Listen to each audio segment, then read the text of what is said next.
if I find it hard to believe in light of your recent behaviour." His head came up at that, and he hurried forward as she opened the door to her room. "What do you mean? What recent behaviour?" he demanded, barging into the room behind her, as she would have closed the door in his face. Charlie stared at him briefly, then shook her head and crossed the room to peer out the window. Her expression when she turned back was solemn. "Radcliffe, you know that I must find a husband. This is not a question of what I want. It is what I need. If I am not married ere my uncle and Carland find me, I'll be forced to marry him, and if that happens, I can guarantee you I shall be dead within a week." "I would not let that happen." "Would not let? You are practically guaranteeing that outcome," she cried. "Do not be ridiculous." "Ridiculous? My lord, you took me to the Holtham's ball the night before last." "There, you see, I am trying to aid you." "The Holthams are 80 years old if they are a day." He looked uncomfortable. "Well, that does not mean—" "There were exactly 3 men at that ball under 60 years of age, and when one or another of them even looked my way, you glowered at them so ferociously that they immediately turned away." "Well, not one of them was much of a man if a little frown scares them off." "My lord, next to Carland, Mr. Holtham himself looks like a prince." Flushing guiltily, he shook his head. "All right, the night before last was a failure, and it was all my fault. Last night you took me to the Whitmans' ball. Alice Whitman isn't a day over 19, he pointed out quickly. "But Lord Whitman is 90, if he is a day. He is also deaf as a post and blind as a bat, and uses these frailties as excuses to literally drool down every single woman's bodice, as he supposedly listens to them speak. This is why, as I learned last night, no one who is anyone attends his balls, and why there was not one single available male in attendance, or female for that matter. Oh, other than myself, I mean," she added dryly. "But am I to believe that tonight was not another attempt to sabotage my efforts at saving myself? Fine. The Somerville's ball slipped your mind. My need to find a husband, to save my life, slipped your mind. I, apparently, slipped your mind." Radcliffe stood silent before her, shame covering him like a cloak. She was right, of course, though he had not even realized it himself until now. He had deliberately sabotaged her efforts to gain a husband, and he could not even explain why. All he knew was that the last 3 days had been hell as he had tried to keep his distance and behave appropriately while all the young bucks in London sniffed about her. Oh, he had noticed the way they looked at her, and had found it damned annoying. Every gleaming eye that was cast her way had made him clench his teeth in fury. She was too good for them all. The thought of any of them having the right to take her to his bed, to touch her body, taste the sweetness he had experienced. The very idea made him furious, impossible. Never over his dead body. He would marry her himself first. Radcliffe went still. Marry her? His gaze slid over her in the royal blue gown, caressing the mounds of her breasts, remembering the weight and feel of them in his hands. An ache started immediately in his groin, and he swallowed thickly. If he married her, he would have the right to feel them again, and much more. He could have her in his bed every night, face her across the table every morning. She would be safe. More importantly, she would be his. Then he thought of Charles and the odd reaction he'd had to the lad sometimes, and Radcliffe frowned. To marry the sister meant having to be around the brother a great deal, a prospect that made him extremely uncomfortable. "I need your assistance, not your interference, Radcliffe." He glanced down with a start to see that she had moved to stand directly in front of him, close enough for him to smell, close enough for him to touch. His heart rate picked up just at her nearness, his body responding with definite enthusiasm. Mayhap Charles would be interested in a grand tour. "I must speak to your brother." Charlie's eyes widened in shocked dismay at Radcliffe's announcement. She leapt forward, grabbing his arm in panic as he turned to exit the room. "Oh, nay! Please, "You mustn't disturb Charles. You know he is unwell just now." "Aye, and I promise I will not disturb him for any longer than I have to. But I must have a word with him." "But he—" Seeing the determination on his face, Charlie slid between him and the door, caught him by the ears, and dragged his head down to her own. Radcliffe went stiff as a board as her lips mashed his. Realizing that her play was not working, she released his ears, slid her fingers into his hair, and eased her lips until they were rubbing and nibbling at his. She sensed his hesitation then, and slid her tongue out to lick his lips in what she hoped was a provocative manner. Much to her relief, it seemed to work. Giving in to temptation, Radcliffe slid his arms around her waist, his lips opening and his own tongue coming out to master hers. The result was shattering. They had been playing with fire too long, dancing with arousal, then leaving it unfed too many times. Both of them went up in flames. Continuing to kiss her, Radcliffe swept her up in his arms and carried her to the side of the bed. When he set her down again, Charlie found that someone had stolen her strength, and her legs were shaking with her need. Breaking the kiss, he straightened suddenly, caught her at the waist, and turned her away from him. Then she felt his hands at her lacings, and she held her breath, releasing it with a sigh, when the top of her gown loosened, then slid off her shoulders and down her arms to pool at her feet. Her chemise quickly followed, and before her nipples could pucker defensively against the sudden chill of vulnerability, Radcliffe's hands replaced the material, cupping her breasts and pressing her back to lean against him. "You are so lovely," he breathed into her ear, peering down her body from behind. Charlie glanced down, seeing what he saw, smooth ivory skin and the curve of her breasts held in his darker hands. It was an erotic sight, and she shuddered against him as he caught her nipples between each thumb and forefinger to roll them teasingly. Moaning, Charlie dropped her head back onto his shoulder as he kissed and nipped at her neck, then stiffened in his arms, quivering as he slid one hand down between her thighs. Gasping, she twisted her head abruptly, searching for and finding his lips and kissing him with a violence that startled her. But Radcliffe merely chuckled deep in his throat and tugged his lips away to shift her around to face him once more. Charlie immediately took that opportunity to push his dress coat and waistcoat off, then commenced with undoing his shirt buttons, kissing every inch of skin she could reach as it was exposed. She had run out of shirt and started to work at his breeches, when he caught her by the shoulders and pushed her back to sit on the bed. Following her, he kissed her feverishly, then trailed his lips to her ear, then down her throat to a spot between her breasts. Catching her breasts in his hands, he turned his head to kiss first one, then the other, and continued his trail downward.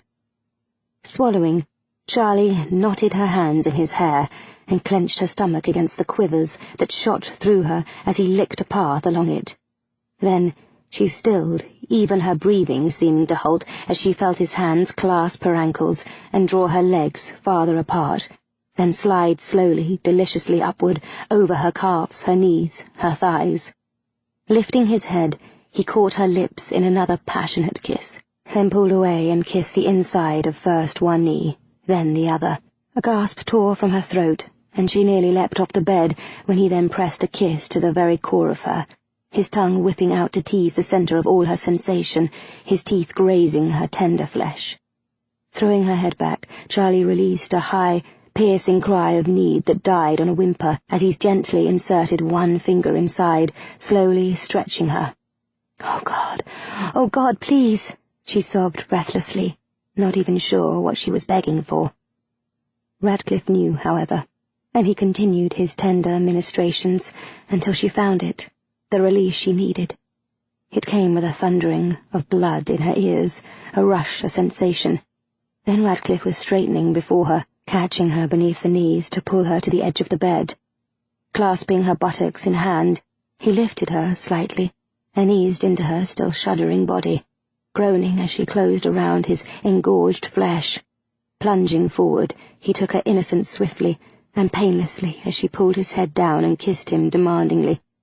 Radcliffe kissed her back, his tongue thrusting into her mouth as he drove into her body. It was the closing of the door that woke Charlie. Blinking sleepily, she peered at the empty bed beside her, then slowly sat up. Sunlight was peeking through the closed drapes. Radcliffe had slipped out while she slept. She was just wondering if she should be upset when she heard the knock at the door. Glancing toward it, she frowned slightly, wondering why it sounded so faint, then realized it was because the knocking was not at that door, but next door, in Charles's room. She'd taken to leaving the interconnecting door open in case of just such an occurrence. Sighing, she shoved the blankets aside, grabbed the wrap to cover her nakedness, and stumbled wearily between the bedrooms. She covered a sleepy yawn, then paused in the center of Charles's room, cleared her throat and called out, "Who is it?" "Lord Radcliffe. I know it is early, but I need to speak with you." Charlie's eyebrows rose at the almost hushed sound to his voice, but she sighed. "Fine. I shall be down directly. Nay, I would speak with you now." She frowned at that, her gaze dropping to the robe she wore and the unbound breasts pressing eagerly out from beneath it. "Now? Can it not wait until—" "Now." Hearing the firmness in his voice, Charlie shifted irritably. "Just a moment, then," she snapped, and began searching for the cloth to bind her breasts. Spotting it trailing toward the connecting door of the bedrooms, she grabbed it up, shrugged out of her robe, and began the binding. "It is about your sister." "What about her?" Charlie asked, wincing as she tightened the cloth around her breasts. Good Lord, it was uncomfortable to be trussed up thusly. Had she really spent days strapped so? Amazing what women were forced to do to— "I cannot speak of it through the door. May I come in?" "No," she cried, dragging her shirt on over the binding, then, realizing how sharp she had sounded, added more calmly, "I am not dressed. I shall let you in directly." There was a silence for a moment as she found and began to tug on her stockings. Then his impatient voice came again. "It is quite important. Fine, fine." "Just a moment." Tying her hair quickly, she stuffed the strands down her back, plopped the wig on top, and peered about for the knee breeches. Spying them sticking out from beneath the bed, she hurried over and knelt to retrieve them. Hearing the soft tread of someone moving up the stairs, Radcliffe stiffened and stepped toward the rail to peer down. Bessie was coming up, no doubt headed to awaken her mistress. He was just sighing in relief that he had left Elizabeth's room ere the woman's arrival, and thus had avoided an embarrassing scene, when he realized that he was still wearing last night's evening clothes. Panicking, he opened the door to Charles's room and stepped inside, closing the door just as the maid reached the top of the landing. "I am sorry. Bessie was coming and I—" He began only to pause and gape at the bare behind directed toward him. Charles was on his hands and knees at the side of the bed, apparently attempting to drag something out. He was dressed only in stockings that reached to his thighs and a shirt that had risen up to reveal his derriere as he searched. And what a shapely derriere it was, Radcliffe noticed with dismay. Good God! It was almost an exact replica of Elizabeth's. He supposed he should not be surprised at that. After all, they were twins. Then again, perhaps his shock was not so much at that as at the fact that his body was reacting to the sight of it in about the same way as it had reacted to the sight of Charles's sisters. So much for last night clearing up his sexual confusion. Cursing, he turned around abruptly. It seemed to help little, however. The pink upside-down heart that was both Charles's and Elizabeth's derriere seemed etched on his brain. Hearing his curse, Charlie straightened abruptly, knee breeches in hands, as she glanced around to see Radcliffe standing with his back to her, flushing with embarrassment. Despite the fact that he had seen every inch of her nude the night before, she leapt to her feet and began tugging on the breeches. "Damn it, Radcliffe! I did say to wait a moment." "Yes, well, Bessie was coming up the hall," he explained lamely. "So?" Charlie asked irritably, tucking her shirt into the breeches. "So, I did not wish her to see me like this." She glanced at him curiously. "Why not? You look fine." "These are the same clothes I was wearing last evening." Glancing over his shoulder, Radcliffe saw that the lad was dressed now, and turned to face him. "Which is part of the reason I wished to speak with you." Charlie blinked at that. "You wish to speak with me because you are wearing last evening's clothes still?" "Nay," he snapped impatiently. Because of the reason that I am still wearing last evening's clothes." Understanding struck Charlie then, and she nearly smiled. This was what one might call the big confession scene. He thought to tell her that he had ruined her sister last night. Of course, he had really not ruined Beth at all, but her playing Beth. Well, she had not really been playing Beth last night, because Beth loved Thomas, and so would not have slept with Radcliffe. So she supposed she had really been Charlie last night, but Charlie the girl, not Charles the brother. Goodness, what a tangle things were getting into. Radcliffe cleared his throat, drawing his attention again as he began to pace before her. "Charles, it has occurred to me that perhaps you would care to take a grand tour." When he quit his pacing to peer at her hopefully, she frowned with bewilderment. "What has that to do with the fact that you have not changed your clothes?" "Ah, yes, well, you see, I thought perhaps if we married, you see." Charlie gaped at him. "Excuse me?" "I said, I am going to marry your sister," he repeated grimly. Charlie frowned at that, for she was absolutely positive that there had been no mention of marriage to her. Not to her as Elizabeth, at least. Then the fact that Radcliffe did not exactly sound pleased at the notion struck her. "Why?" Radcliffe shifted uncomfortably. "Why? Why do you wish to marry her?" Well, last night last night you, she repeated grimly, taking great offence at the description. Seemed to reduce what had been a beautiful experience to a rather tawdry little episode. Fury raising in her, she snapped. "You erred her? I realize this is a poor showing on my part." "A poor showing," she repeated, incredulously. "I had offered the two of you my protection, and I have behaved badly," Radcliffe continued, as if Charlie had not interrupted. "I am terribly sorry for my slip, but—" Frustration crossed his face. This was not at all the way he had meant for things to go. He didn't even know why he had brought up last night, except that it was looming large in his mind just now, along with the fact that he could repeat it should he marry Elizabeth. Good Lord, he realized with dismay that he was allowing his manly parts to make decisions now. Nay, he corrected himself at once. He was not marrying Elizabeth simply to bed her, and he had decided on marrying her ere bedding her. Last night merely meant that they would have to be married at once to avoid the possibility of having a child too soon after the wedding. Marrying quickly was a necessity anyway, thanks to Carland. "You were saying?" Radcliffe cleared his throat, then frowned. "What was I saying?" "You were sorry for your slip, and—" "Oh," he frowned. "Well, really, that part was not very important." "You erred my sister, and it is not important." Radcliffe eyed the lad warily. There was something rather threatening about his attitude. "It is important, of course," he tried to explain. "But it really has nothing to do with why I am prepared to marry your sister." "So, the fact that you erred her is not important, but you wish to marry her because—" The lad was waiting. "So that no one else can?" Oh dear, that didn't sound very good at all.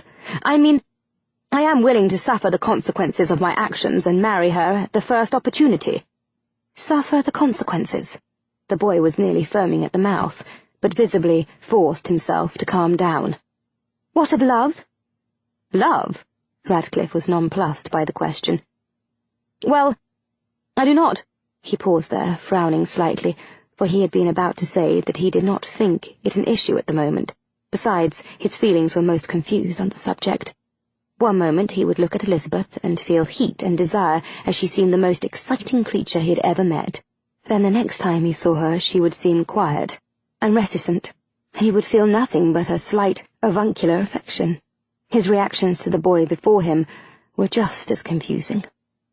"I do not—" The boy turned away at those words, paling. Shaking his head, Radcliffe gave up attempting to sort out his feelings. "My feelings are not at issue here. What happened last night is, should I not marry her, your sister will be ruined, or forced to marry Carland. Do I have your permission to marry her, or not?" "Oh, by all means," Charlie sighed, sounding almost bitter. Marry my sister, if she will have you. I couldn't care less."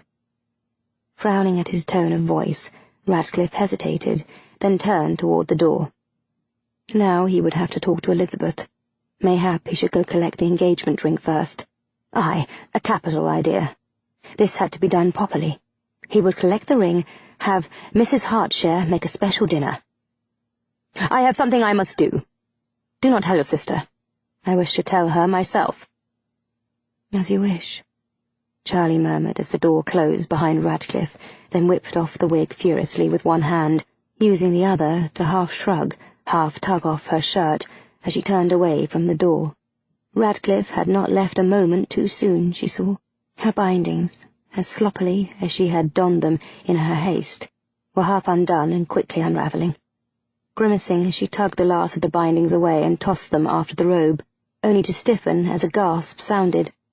Lifting her gaze slowly, she stared at the girl frozen in the connecting door between rooms, her wide eyes taking in Charlie half in and half out of her disguise.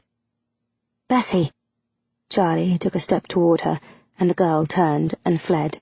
Cursing, she was after her at once, following her into Elizabeth's room. Seeing that she was fleeing for the door, Charlie charged forward, leaping onto the bed and running right over it in an effort to reach the door first. She slammed against the door just as Bessie started to tug it open, her weight forcing it closed with a crack like thunder. Bessie fell away at once, shock and fear on her face as she stumbled backward across the room. "'Tis all right, Bessie. I'm not going to hurt you," Charlie murmured reassuringly, her gaze dancing between the girl and the room until she spied Elizabeth's robe lying across the foot of the bed. She moved quickly to grab it, and Bessie danced skittishly away from her, her eyes darting nervously around for some escape. Sighing impatiently, Charlie donned the robe and ripped at the ribbon that held her hair at her back, then brushed some of it forward before facing the girl once more. "'Tis all right, Bessie," she repeated on a sigh. "See?" "Nay, I'm not saying," Bessie cried unhappily, but she stopped moving and focused on Charlie now. "What's going on? Which are ye? The brother or the sister?" "Both," Charlie answered truthfully, with a wry smile, then sighed again as she saw she had only confused the girl further. "I am Charlie." As impossible as it seemed, the girl's eyes widened more and she shook her head, a bit wildly. "Nay, you're not. You've bosoms. I saw them." Well, that is because I am a girl. Charlie is short for Charlotte. I was just pretending to be a boy, too." She paused and took a step to the side, blocking the path to the door when Bessie started in that direction again. Bessie paused at once, but it was obvious she would flee at any moment. "Bessie, I am the same Charlie that rescued you from that room at Aggie's. Do you not think you at least owe me the chance to explain?" The girl swallowed at that, uncertainty covering her face as she peered longingly at the door. Then she sighed unhappily and gave one small nod. "Good." Charlie offered her a gentle smile, then gestured to the small table by the window. "Why do we not sit down, so that I can explain everything?" Bessie looked doubtful, but moved to perch on one of the 2 seats at the table, eyeing Charlie warily as she followed and claimed the other seat.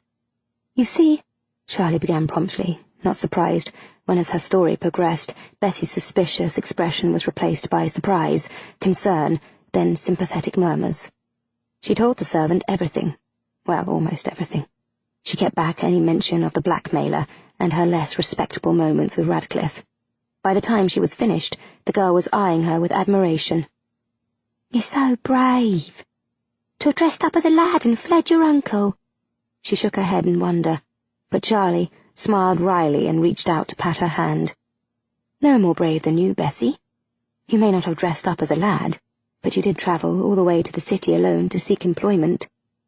"Oh, aye. But just look how that turned out. Aggie fooling me into—" She paused suddenly, her eyes wide with realization. "You were in a brothel! Oh, my lord, a lady, in a brothel!" "Shh!" Charlie hissed nervously, afraid of their being overheard. "That was Radcliffe's idea. He thought I was too, feminine, and thought to make a man out of me." Amusement tugged at her lips as she admitted that. Bessie's eyes widened further. Lord Radcliffe doesn't know that you're a girl. Nay, no one knows but you, she sighed, then added under her breath to herself. And the blackmailer. Blackmailer? Bessie nearly screeched the word, her face a picture of horror, and Charlie grimaced. The girl's hearing was amazing. Aye.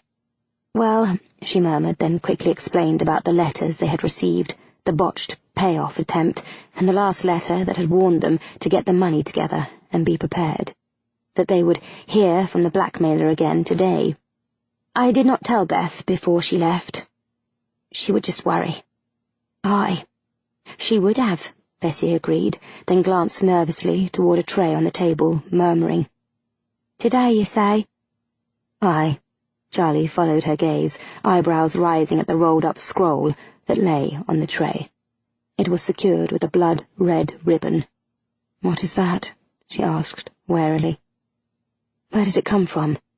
It arrived just ere I came upstairs, Bessie admitted anxiously. A young street urchin delivered it. He said it was urgent. One of ye get it right away. Charlie stared at the scroll, suddenly torn.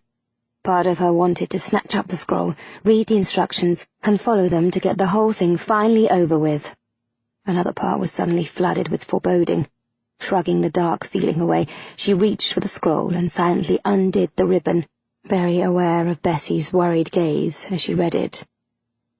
What is it? Bessie asked, when she suddenly cursed. Tossing the scroll impatiently on the table, Charlie stood and began to pace. His plan requires the two of us to be there. You and I? Bessie asked with shock, and Charlie shook her head impatiently. Nay, Elizabeth and I. We have to— She paused suddenly and turned to stare at the maid, her mind working furiously. Bessie sat back, her expression wary. Why are you looking at me that way? Chapter 15. My, you make a lovely lady, Mrs. Hartshire murmured, stepping back from her handiwork with pride. Doesn't she, my lord? I mean, my lady. Charlie smiled slightly at the woman's expression. The cook had even more trouble accepting the fact that Charles was really a Charlotte than Bessie had. It had taken Charlie an hour to convince Bessie to assist her. The girl really had a horrid aversion to the idea of impersonating a lady. In the end, it was guilt that had got her to agree. Desperate by that point, Charlie had shaken her head in feigned sadness, and murmured that she could not believe what an ungrateful wretch she was. And after all Charlie, had done for her. Miserable. Bessie had caved in and agreed to do what was necessary. By that time, however, they had been left with only moments to prepare, and Charlie had reluctantly decided the cook had to be taken into confidence and put upon to help them. Aye, Charlie murmured, now in response to the cook's comment. She is quite lovely. 'Tis no wonder Aggie wanted her to work for her. Bessie made a face at that, and Charlie grinned as she tied off the thread she had used to sew a veil to one of Elizabeth's hats, then broke the thread and set the needle aside as she stood. Here you are. The final touch to your disguise. Taking the hat, Bessie donned it while Charlie moved to the table and slid the paper with the address into her pocket. How is this? Bessie asked, drawing her attention again.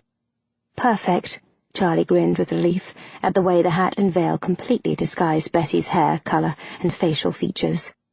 And now we have to go. Turning, she opened the door and started out, Bessie on her heels. But Miss Hartshire chased after them anxiously. How long shall you be? Charlie paused on the landing and frowned over the question. I'm not sure, she admitted, then sighed impatiently. We should not be long. We will be back within the hour, before noon at the latest. The Cock and Bull was a decidedly seedy establishment. Charlie and Bessie eyed it from the confines of the carriage, then glanced at each other. At least Charlie thought Bessie was looking at her. It was hard to see her eyes through the veil she wore. You are sure this is where the note said to go? Bessie asked unhappily. Aye, Charlie sighed. What are we supposed to do now? We are to go in and book a room under the name. Charlie pulled the note out of her pocket and checked it. Pigeon, she muttered wryly, then glanced back out the window at the shabby exterior of the building. I suppose we had best get this over with." "Aye." Bessie sounded less than enthusiastic about it, and Charlie gave her a reassuring smile. "'Twill all be over in a jiffy, and when it is, I shall buy you a fine new gown of your own as a thank you." "That won't be necessary, my lady. As you pointed out earlier, you have done quite a lot for me already, and I would hate to have any more to have to pay you back for." Charlie glanced away guiltily, then sighed. "I am sorry, Bessie. I never should have blackmailed you so. If you do not wish to accompany me inside, you could just wait in the carriage and—" She paused, at a disgusted snort from the girl. "And waste all that primping and poking for nothing?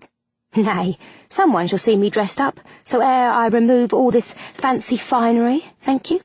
Besides, it is the least I can do," she added more gently. "And I am sorry if I sounded a bit touchy just now."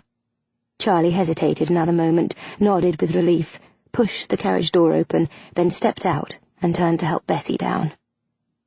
If the exterior of the Cock and Bull had looked seedy, the inside was positively depressing. The heavy stench of smoke and stale ale were the first things to hit Charlie. Nose wrinkling, she blinked several times in an effort to adjust to the dim interior after the bright sunlight outside. When she could see clearly, she had to wonder why she had bothered. There wasn't much to see. Scarred wooden tables, a dirty wooden floor littered with various bits of debris. Brown walls which may have started out cream or white, but were now stained from decades of smoke. Unkempt people with stained, shabby clothes filled every cranny, despite the fact that it was not yet noon. Taking Bessie's arm, Charlie led her quickly through the noisy crowd to the bar. The innkeeper noticed them at once. Flashing a set of teeth as stained as his brown walls, he continued to wipe a mug with a filthy cloth as he nodded in greeting. "What'll it be?"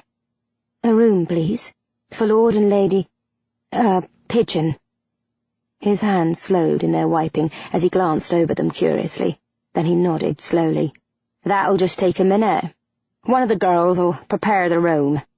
Why don't you just sit over there at the corner table and have an ale while you wait?" It wasn't a question.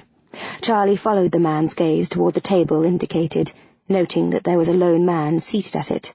Short and stout, his head was sunk deep on his chest as he studied his drink with an air of boredom. Realizing that this must be the man she was to meet, Charlie nodded and started to turn away, but paused when the innkeeper suddenly grabbed her arm. "You'll be paying for the room and ale in advance, won't ye?" That wasn't a question either, Charlie noted, as she grimly reached into her pocket and withdrew a couple of coins. Tossing them at the man a bit impatiently, she hurried Bessie toward the table they had been directed to, eager to have the ordeal done with. The stranger lifted his head when Charlie and Bessie stopped at the table.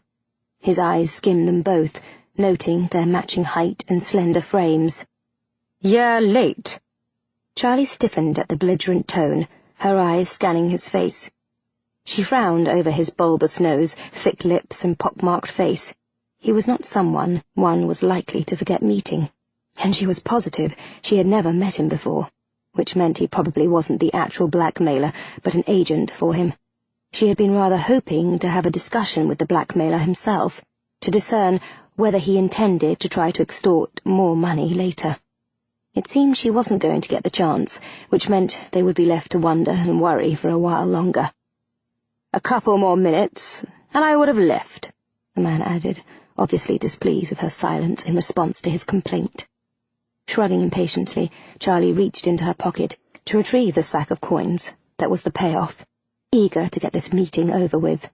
"Put that away," he snapped, adding with disgust when she did. "Do you want to get us killed, or something? God!" Rising abruptly, he gestured for them to follow and headed for the back of the establishment, leading them through a door that opened into a small, filthy kitchen, then on through that to another door.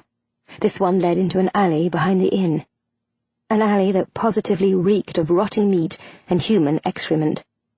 Covering their noses with distaste, Charlie and Bessie followed the man several feet away from the door before he stopped to face them, grinning with obvious pleasure over their discomfort. He didn't seem to be affected by the odours at all. Apparently his nose was all show, and not very useful otherwise. Years of boozing had probably killed any ability it had once had to smell, Charlie thought nastily as she once again reached for the sack of coins. This time he did not stop her. Dropping the sack into the hand he held out, she waited while he opened it and peered at the coins inside. When he nodded in satisfaction, she shifted, drawing his attention once again. "If our business is concluded." "Not quite." Stilling, she glanced around when he gestured, as if to someone behind her. With a sinking heart she saw two men moving toward them from the back door of the inn, and whirled angrily back to the man she had just handed the coins to. "What is this?"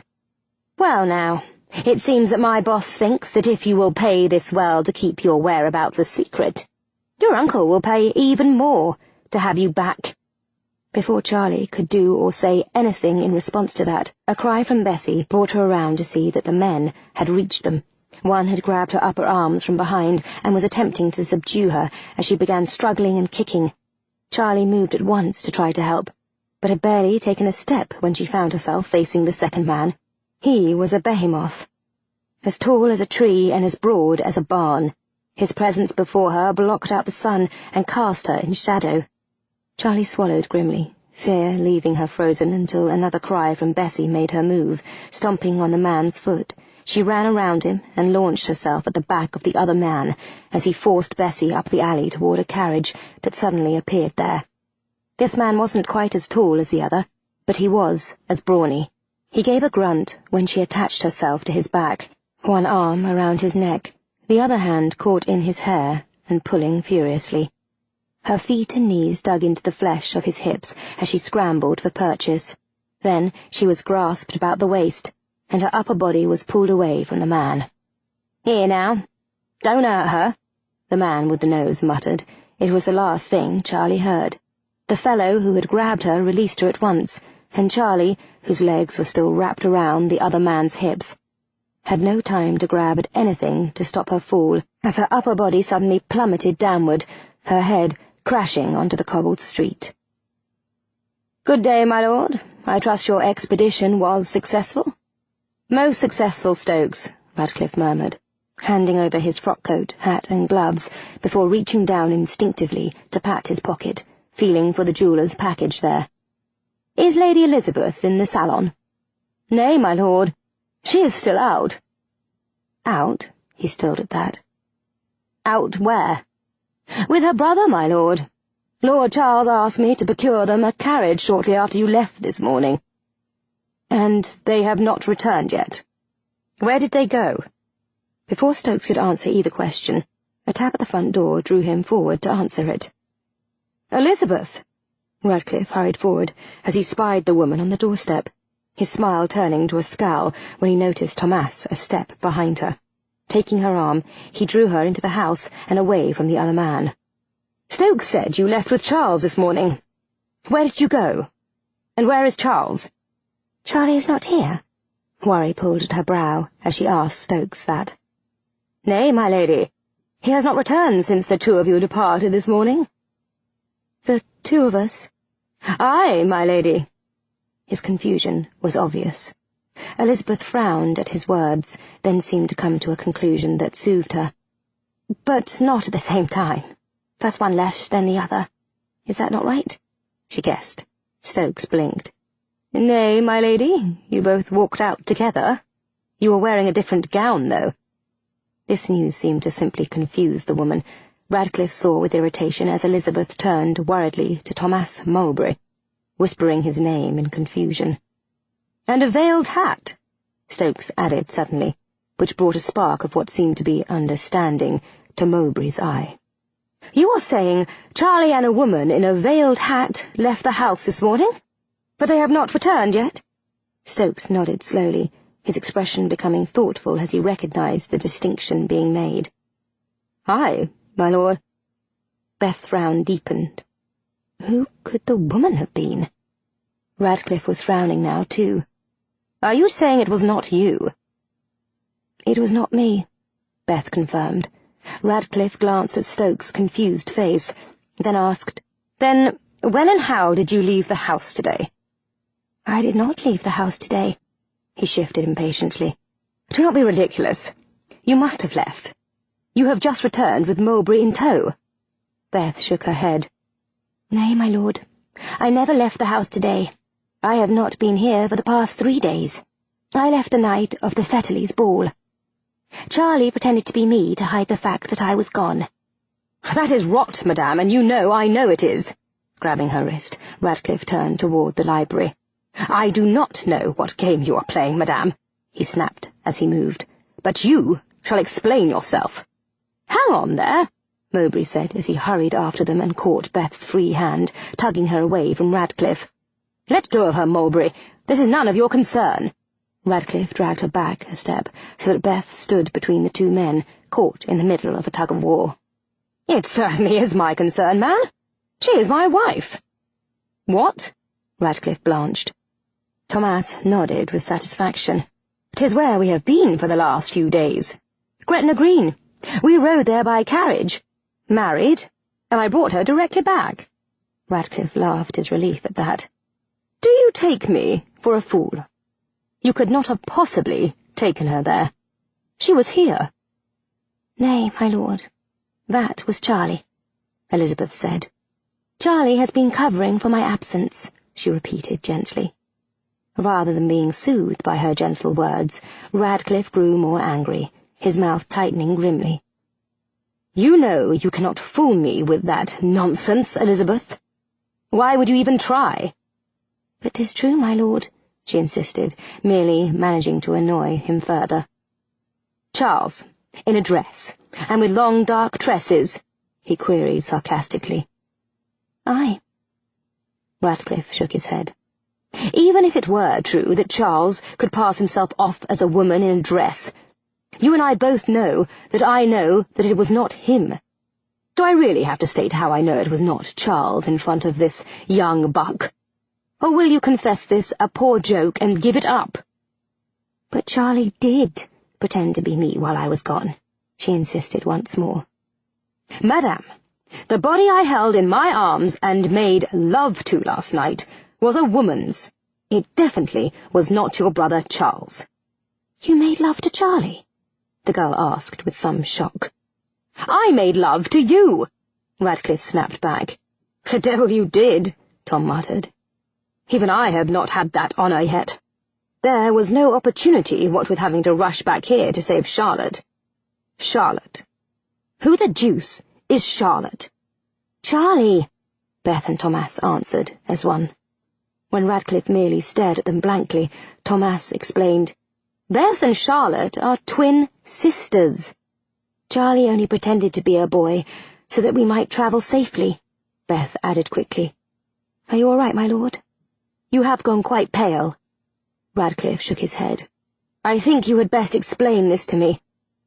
Slowly."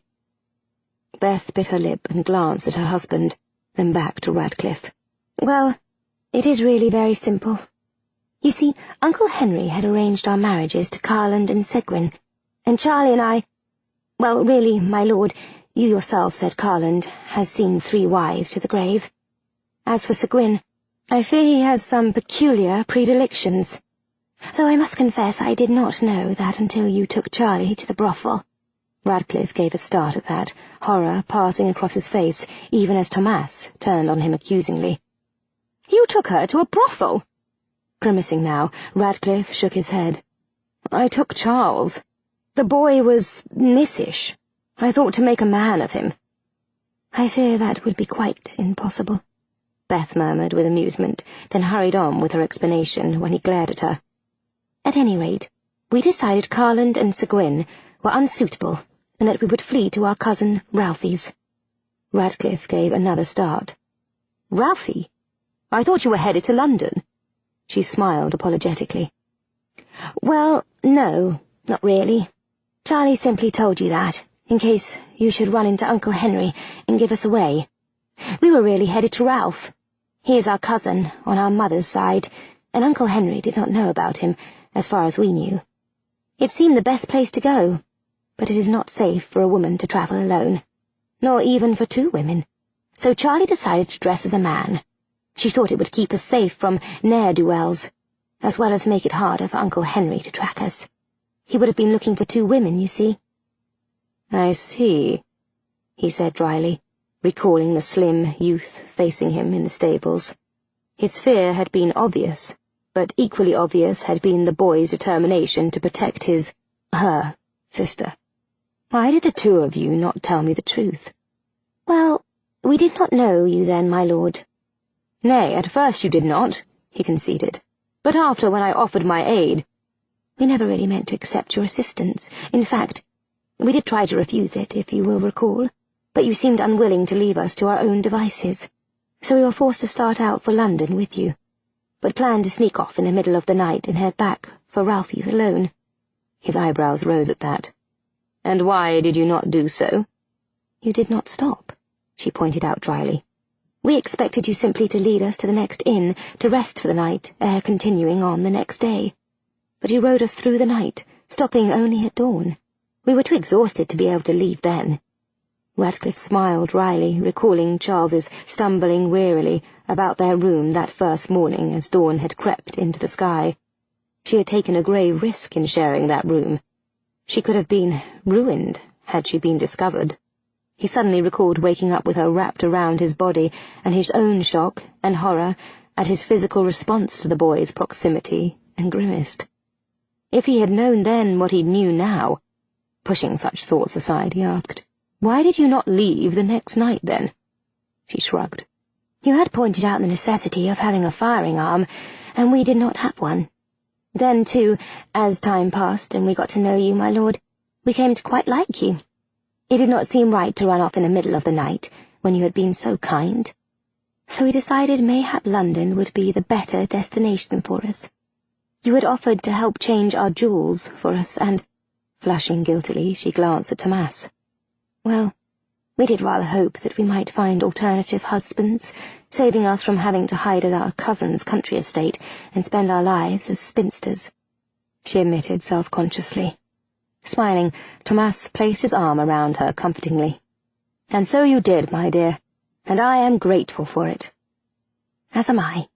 I was attracted to you from the first, but I knew you were the man for me that day at Radcliffe's club," Beth murmured back, hugging him close so that she missed Radcliffe giving a start again. "My club? When were you at my club?" "The day after we arrived, my lord," Beth answered, glancing at him with surprise. "Do you not recall?" "I took Charles there, not you." "I was Charles that day," she admitted, blushing furiously. "That day?" He looked nonplussed. "What do you mean, that day? I thought Charlie—" He was looking bewildered again, and Beth hurried to explain. "Well, Charlie seemed to be having so much fun that I thought to try it. After all, you had taken her to learn to shoot, to a brothel, sat up all night drinking with her—" She frowned as he seemed to pale further with each example of the fun he had shown Charlotte. "I thought I should like to try being a man for a day. So the morning after we arrived, we switched. Charlie played me, and I played Charles." "I see," he murmured faintly, and thought he actually might be beginning to.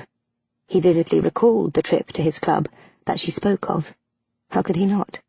It had been the first time that he had been with Charles and not found himself reluctantly attracted to the boy. Thinking on it now, he realized that that afternoon had also been the first time he had found himself attracted to who he had thought was Beth. It had actually been Charlotte. He had kissed her there for the first time. Then they had gone to the theatre that night, and she had flirted horrifically with— "But you were Beth again that night, when we went to the theatre?" "Aye." "And the next day?" "Aye." "But not that night?" "Nay." She looked surprised that he could tell when she had been herself and when not. But he was not about to explain that it was not actually him, but his body, that had known the difference. Every time Charlotte—what a horrendous name—had played Beth, he had been drawn to her like a moth to a flame. Just as he had been drawn to Charles, only when Charlie was the one wearing the breeches. It was damned relieving that, at least, he knew there was nothing peculiar about him. He was suddenly quite happy with himself and the world around him. His feelings were all sorted out now. It was Charlie. Charlie he had desired. Charlie he had wanted. Charlie he found charming. And Charlie he had loved. The wicked little femme had really pulled one over on him. She looked damn good in breeches. Mayhap he should have her wear them once in a while to realise Carland was headed here. We headed directly back. Radcliffe blinked his less-than-sterling thoughts aside as he caught the end of Beth's explanations. He had missed quite a bit of them while imagining the things he would like to do with Charlie. The important parts, he suspected, with irritation as he turned to her now. "What did you say?" "I said we headed directly back." "No, before that." "Oh," she frowned. "About Carland?" When he nodded, she explained. "Well, he and Uncle Henry were in the same inn as us last night. He didn't see me, luckily, but Tomas overheard them talking. From what they said, we gathered that they knew we were in London, and some plans were afoot to bring us to them. Tomas and I did not even stay the night in the end. We left right away and returned." "Why did you rush right back? If you and Mulberry are married, all is well. Your uncle cannot force you to marry Carland if you are already married." "Nay, not me. Charlie." "Charlie?" He paled at that. "But you two said—" "We could hardly tell you that Charles was to marry Carland," she pointed out logically. "And we feared that, had we told you I was to marry Seguin, you may have been less than sympathetic. After all, at the time, we'd heard nothing derogatory about him except that he was old. You may have stopped our attempted escape. You may even have turned us in to our uncle." "Charlie? With Carland?" His horror was obvious. "My God, he would never put up with her sass. She would be dead within the day." Beth nodded solemnly. "That is why we returned. To help her flee." "Flee?" He looked as if the word were alien to him, then stood up suddenly. "Nay, there is no need for her to flee. We are to marry." Beth blinked at that. "You are?" "Aye. I told her this morning." "You told her?" She frowned with concern. "Aye," he answered distractedly, his thoughts on all she had said. Charles was really Charlotte, and she had gone somewhere with Bessie this morning and had not returned. Did her uncle already have her? Cursing, he jumped to his feet and moved to the door of the library. He tugged it open, then paused, his eyebrows raised. Stokes, whom he had been about to call, was standing right there, looking as dignified as a butler could when caught with his ear to the door. "Aye, my lord," the man murmured calmly, straightening. "Did Charles have anything with him when he left?" Stokes cleared his throat. "I presume you mean besides, young lady?" "I mean something such as baggage," Radcliffe bit out impatiently. "Nay, my lord, they had no baggage." Radcliffe relaxed slightly at that. "Did he mention where they were going?" "Nay, my lord, she did not tell me where she was headed, but— Radcliffe coaxed when the older man hesitated. "Well, my lord, cook helped Lady Charles and the young woman dress. Perhaps she overheard something of use." "Cook? Why was Bessie not assisting him?" "I suspect that may be because Bessie was the veiled woman with Lady Charles." "Of course," Elizabeth exclaimed. "It must have been Bessie." Radcliffe nodded solemnly, then ordered, "Fetch cook to me." "There's no need to fetch me, my lord. Those anxious words made Stokes turn sideways to reveal the woman in question standing a foot or so behind him, wringing a cloth between her work-worn hands fretfully. "I was coming to tell ye, as how I was worried about the lady and Bessie. Lady Charlie said as how they shouldn't be any later than noon, and it's well nigh supper now. I've been fretting and stewing all day over the two of 'em. I knew something was afoot." "Where did they go? Did she tell you?" "Nay, but—" Sighing, she grimaced and confessed. "There was a piece of paper on the table, and I kept sneaking peeks at it, trying to find out where they was going." "And?" Radcliffe snapped, unintentionally intimidating the woman with his ferocious expression. "And—" She paused, frowned, licked her lips, then shook her head with irritation. "It was an address in Change Alley." "Change Alley?" Elizabeth murmured blankly. "By the docks," Tomas explained, while Radcliffe cursed under his breath. "Where the brokers go to invest in ships." "Where in Change Alley?" Radcliffe asked. "It was an inn," she murmured unhappily. "Which inn?" Her brow furrowed in concentration, and she tipped her head back to squint at the ceiling, as if expecting it to be written there. But finally she shook her head unhappily. "It's on the tip of my tongue, but—" She shook her head again helplessly. "Think, woman!" Radcliffe snapped, too worried to be patient. "You are scaring her, my lord," Stokes pointed out. "That will hardly help her recall." Nudging his master out of the way, he clasped her shoulders gently and bestowed a sweet smile on her. "Now, just relax, love, and concentrate. The paper was on the table. You peeked at it and read—" "I peeked at it and read—" She was squinting again. "I read something in. Change alley." What was it now? Radcliffe shifted in frustration. "We do not have time for this." "Give her a minute, my lord. She will remember." Stokes gave her an encouraging smile and nod as he added, "Won't you, love?" Her smile in response was confident. "Oh, I'll remember. I made a special note to myself to remember. So I'll remember. Eventually. Now, if I were to see the name, 'twould spark my memory for sure. Mayhap if we just ride down there." When Radcliffe went still at the suggestion, Thomas murmured, "Mayhap that would be a good idea, Radcliffe." Before he could agree, Elizabeth suddenly murmured, "Mayhap the note is still upstairs." Turning to the cook, she asked, "What was Charles wearing this morn?" "Black breeches, a white shirt, and a dove grey waistcoat. She said as how it was solemn, and blackmail was a solemn business." "Aye, I shall see if the letter was left behind," she announced, and whirled about, her skirts flying as she hurried from the room. Chapter 16. Charlie's head was throbbing, her brain slipping and crashing about inside her skull, like loose livers in a bowl. It was a most uncomfortable sensation. Opening her eyes slowly, she grimaced as the light assaulted her, and squinted them closed briefly before trying again. "You're awake!" That relieved gasp from somewhere above her head was enough to send her eyes flying shut with a moan once again. "My lord, my lady, are you all right?" "I am alive," Charlie muttered grimly, not sure if it was a good thing or a bad one at that point, or even if it was a state that was likely to remain. Her head was positively killing her. Reaching up tentatively to prod the area, she was dismayed to find her skull still intact, and a bump all she had to show for her pain. There wasn't even a drop of dry blood to show for the agony she had suffered. Amazing. "What is my lady?" Bessie asked curiously, at the thready word from Charlie. "Nothing," she murmured on a sigh, and forced her eyes open once again. She was lying on the floor of a carriage, her head resting in Bessie's lap. The girl was curled up on the floor with her, unconcerned for the care of the gown she wore. "How long have I been unconscious?" she asked, easing to a sitting position. "I'm not sure. 2, mayhap 3 hours."